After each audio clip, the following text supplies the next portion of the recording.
Welcome back to the channel, ladies and gentlemen. I am Matt. Okay, today I am going to be showing you the Passage RDA. This is a collaboration between myself and Hellvape.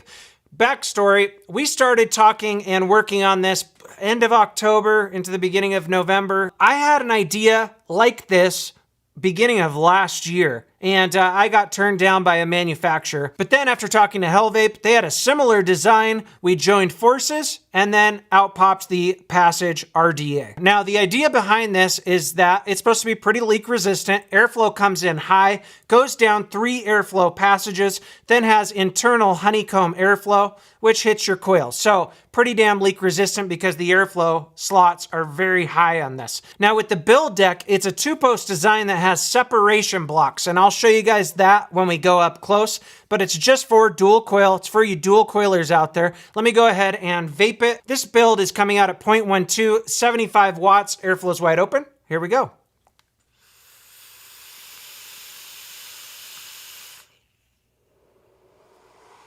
Flavor's good.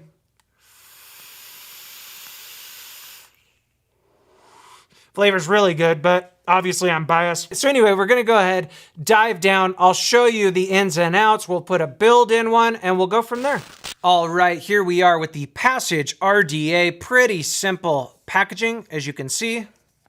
Just talks about features and contents on the back.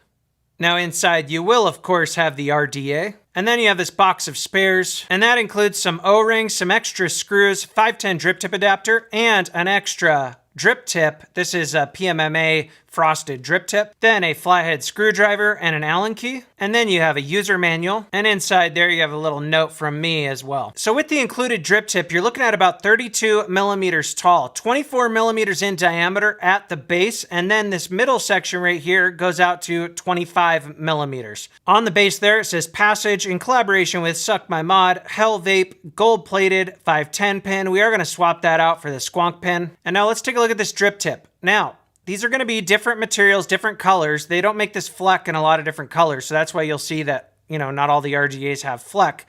But on this blue, I thought it would look really, really cool and a great combo. This is my favorite color combination out of all of them. It says Hellvape on that side. You have the metal band around the bottom. I love this style with the metal band, and then drip tip. Definitely stole it from like the Drop Dead, and there's been some other RDAs out there, but I just think it looks really cool. On that side there, it says AG+. Now that is a new material that Hellvape is using. They're also going to be making drip tips, I believe, to sell separately. But it's a material that is antimicrobial, antibacterial. Hellvape did some of their own tests on it. I mean, they paid to get the test done, and there's other stuff out there. So basically, it doesn't hold the germs, right? Germs can't live on this. So if you're kind of easy with your drip tips and you're letting everybody put them in your mouth, then there's a good chance you won't get sick if you use these. So anyway, there's a look at it. And then here is a look at the PMMA frosted tip. Here's what that looks like on it.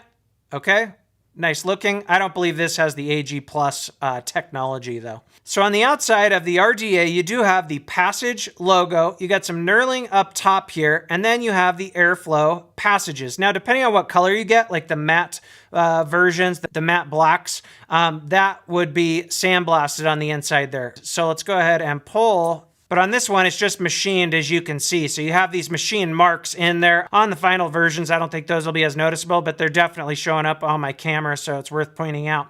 Now you have 3 airflow passages. Airflow comes in the top, goes in one of those 3 passages, then out the honeycomb holes. There's a total of 19 holes on each side. Now, one of the cool things about having the passages is that when you go to close this down, you guys have heard me talk about like air velocity, air pressure. Well, when you go to close these down, you're not going to have that issue as much, right? Because the airflow is going in different passages. Now, if that was just wide open right there, okay, and there was no little walls there, when you close it down, you'd have airflow going through a smaller hole, but then it would go through a big, wider gap before it hits your coil, which could slow down the air. You know, it wouldn't have that force hitting your coil. So with the passages, you can now close it down. And also the barrel here is spinning on a track. So if you do close it down, like say about right there, you can then spin the barrel enough to where your airflow is still right in front of your coil. And while it does spin, it locks on both sides when you go to take it on and off. So I'm gonna go ahead and put this on a mod. Let's pull that off. And there it is, 2-post design, and you have these separation blocks. Now, those are very helpful depending on how your coils are wound. So for example, where'd that coil go? If you have a coil like this, where the leads come off at around the same height on both sides, and then you could just take your coils, put them both up top like that, and screw the screws down. But now with a coil like this, these are Hellvape's triple core fused Claptons, the leads aren't bent like the other coil I showed you. So with this one, you could put one underneath the block and one above the block, like so, okay? Hope I'm making sense there. And these blocks, as you can see, just run on these little tracks. And there's what it looks like underneath. Very easy to get your coils in. See how that's sloped up right there? And you got a little angle cut in on the block as well, so it's easy to push your leads in. Oh, one other thing to mention too, when you first get this, don't be alarmed if you take it out of the box and you hear that, right? That's just those blocks moving up and down. Obviously, it's not gonna make that noise once you have coils installed. Okay, before we put coils in though, I'm gonna put the squonk pin in. Let's go ahead and unscrew this, hold down on these posts here, just take this guy out. Now we'll put the squonk pin in, grab the provided Allen key, and just tighten that guy down. There it is. So now with squonking, your liquid's gonna come right out of there, all right? But as you can see, the wells are still connected on the sides too, okay? And right here, you have the little track that I told you guys about. So now you can pre-cut your leads or cut them in place. On this one, I'll actually just take the coil here, put it in about like where I want it, and I'll just cut these leads, but you could obviously use a coily tool or something like that as well. Now this does have flathead screws. I'm just gonna tighten the first one down, like so. Make sure the coils look fairly even, and then tighten the next one down. Now on this one side I didn't cut off, I'm just gonna bend that up, trim this lead, take my coil, bend that up a bit, and then trim the other lead. So now I like to have the top of my coil about lined up with that line right there, okay? Not the very top of the post, but that line right there, the inside of the hole there, where the screw comes down. And that's always been about perfect for me. You could also pop the cap on, twist it all the way to the right. That's where that airflow is gonna line up perfectly when it's wide open. And then with the drip tip off, you can see how your coil lines up with that airflow on the inside. So obviously also, this does reduce the chamber a bit, so keep that in mind. As far as coil size, 3mm, 3.5mm are fine. You could fit a 4 in there, but it's gonna start getting a little tight. Oh, one other thing too, I forgot to tell you, it is domed on the inside of there as well in that chamber. And as you can see with this barrel, it does go one way and another like so. There's a hard stop and then it unscrews the addy. And that is so, let's say you wanted to close your airflow down to just 2 of those passages being open. You can then see inside there that the airflow holes are off-centered of the coil, so then you could twist it until it's right in front of the coil like so. Okay? Very, very cool. That's what's nice about having these little passages here. Next, I'm gonna put some cotton in this thing. Well, I got my coils glowing evenly, so sorry, didn't show you guys that. And then I'm just gonna trim it about right there. And then just stuff the wicks down inside. And you want to make sure airflow can get up underneath there. You don't want to have too much cotton in here. Let's squonk. You can see the liquid dispersing on both sides there. Now we'll put the barrel on. Remember, it's on a track. I like to put it a little bit off to the side like so. Then just twist and push down till it locks in place, okay? At that point, you can squonk the crap out of it, obviously, because these slots are really high. But for the sake of time, we will finish up priming up this cotton with the bottle.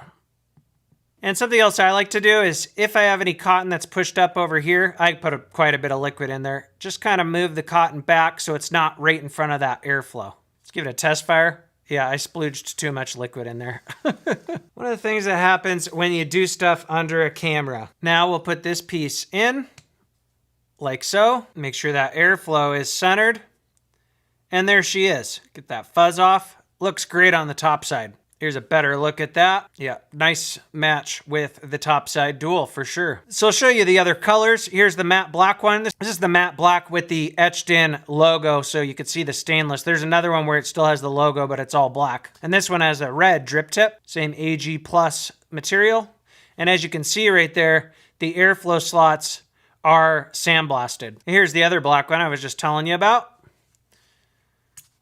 And there's that airflow. Here is the rainbow. Here's the piano black. This is more of a glossy black, if that's your thing. Here is a purple.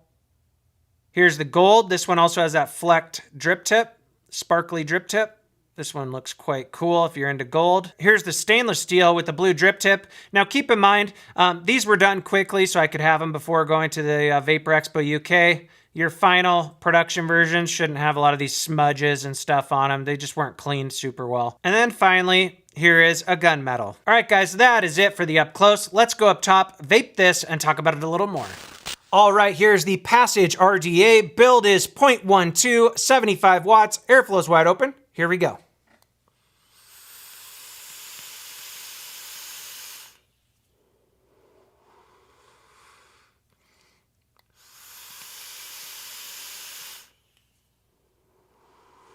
Now, as far as the draw goes, it's fairly wide open with a little bit of restriction in there. Not as wide open as like the Ocula that I recently reviewed or like some of the Goons or whatever. A little bit of restriction, which is what I like. As far as wattage goes with this, depending on the build, I've used this anywhere from like 65 up to 85 watts. So if you like to vape in that range, this is probably up your alley. Now, it doesn't mean you couldn't vape it at a higher wattage if you wanted to, if you put some different kinds of coils in it, because, you know, wattage is build dependent, obviously. Now you can close this down, then you take your drip tip off, reposition the barrel so the airflow is right in front of it, and let's go ahead and turn the wattage down to 65. And here we go.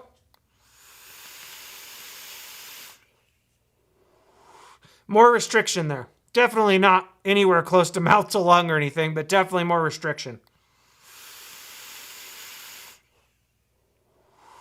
So more of a true airflow control because you have those different passages, right? You're not losing that pop, that air pressure. I know people say I don't talk science correctly. I know, I'm not an engineer, but I do know that if you cut airflow down super small up top, but then it goes in through a small hole, I'm doing some weird hand gestures now, and then goes into a bigger area before it comes out to your coil, you're gonna lose that velocity of air, if I'm making sense. As far as things to keep in mind, it's pretty straightforward. I showed you guys how to build it. Depending on your leads, you can just use the slots, the two top slots, or you can go one lead up top, one lead underneath the separation block and build it that way. Pretty damn simple to build. Holds quite a bit of juice too. Like with this one, when I drip, I tend to drip about 30 drops of liquid in here every time. Squonking's obviously different. Like I said, as far as coil builds, I would suggest anything from like 3 millimeters to 4 millimeters. You could do 2.5 if that's your thing, and then maybe just pull it a little closer to the airflow. But anywhere in that 3 to 4 millimeter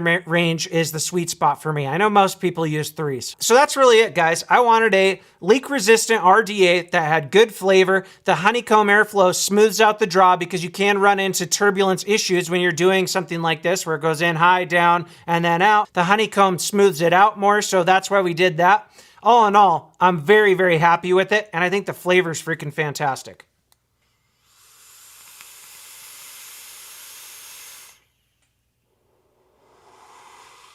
Is it for the cloud chasers? Yeah, if you like a little bit of restriction, I think it's for the cloud chasers, but also just for flavor chasers that like those restricted lung hits. Now, I am going to be at the Vapor Expo UK. I'm pre-filming this, but this video should be up on Thursday. I'm going to be at the expo this Friday through Sunday. We are going to have a small batch of these for sale there, but if you can't pick one up there, obviously shops are going to have it in the next few weeks. Price 30, 35 bucks around there. Hope you guys enjoy it as much as I do. Let's end it there, folks. That about wraps it up. Until next time, thanks for watching. Suck my mod.